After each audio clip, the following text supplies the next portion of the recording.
Dan hari ini penyidik Bareskrim Mabes Polri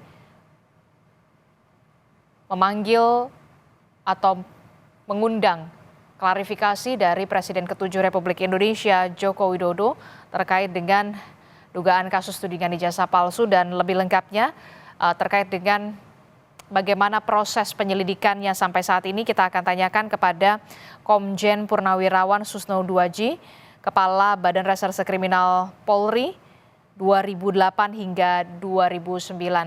Pak Susno, selamat pagi. Pak Susno.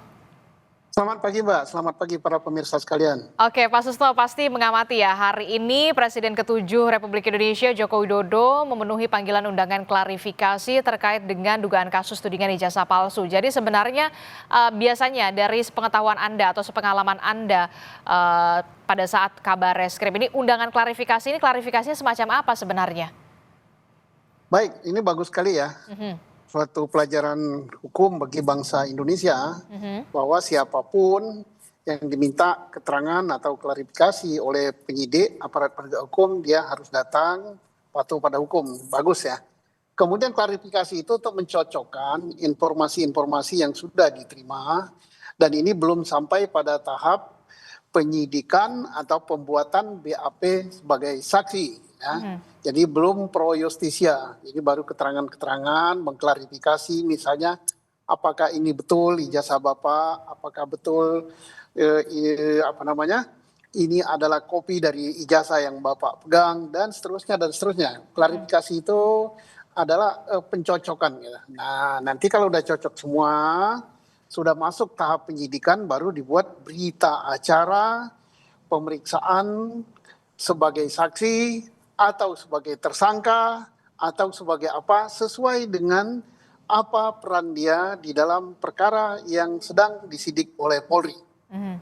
Oke, itu step by stepnya. Setelah itu apakah nanti juga akan ada pemeriksaan terhadap sejumlah orang lagi atau seperti apa? Atau kemudian masuk ke penelitian dari atau pengujian dari laboratorium forensik, atau seperti apa nanti step by stepnya, Pak Susno?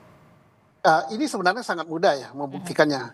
Pak Jokowi diperiksa di Bareskrim terkait dengan laporan daripada sejumlah orang yang melaporkan bahwa ijazah Pak Jokowi itu palsu. Nah, karena palsu berarti ada pemalsuan. Ada yang membuat ijazah itu palsu, ada yang menggunakan. Nah, yang menggunakan bisa Pak Jokowi, yang membuat bisa pihak lain. Nah, itulah yang diklarifikasi. Nah, Pak Jokowi diminta tentunya membawa ijazah yang dia pegang.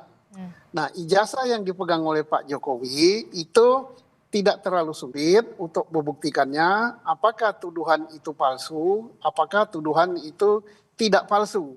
Caranya berkali-kali saya katakan, saya dari kacamata penyidik, netral, saya tidak memihak Pak Jokowi, tidak memihak para pelapor. Caranya gimana? Ya langsung saja ke UGM, kan, Universitas Gadjah Mada yang mengeluarkan ijazah itu. Berkali-kali saya katakan bahwa UGM itu adalah sebuah universitas, lembaga pendidikan yang reputasinya sudah tidak diragukan lagi, bertaraf internasional. Ya. Jadi tinggal dicek, rektoratnya ada, kemudian dekannya ada, dosen-dosen yang mengajar pada tahun 80-an sampai 85 masih ada yang hidup.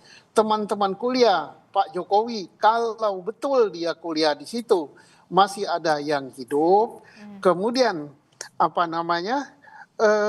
bagian administrasinya masih ada yang hidup. Jadi yang disidik oleh Polri, yang harus dibuktikan oleh Polri ada dua. Satu, proses penerbitan ijazah itu benar apa tidak, artinya Pak Jokowi kuliah betul apa tidak, tamat apa tidak, itu proses.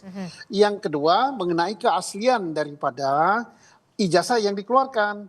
Betul dia tamat, betul enggak ijazah yang dia pegang itu adalah dikeluarkan oleh UGM.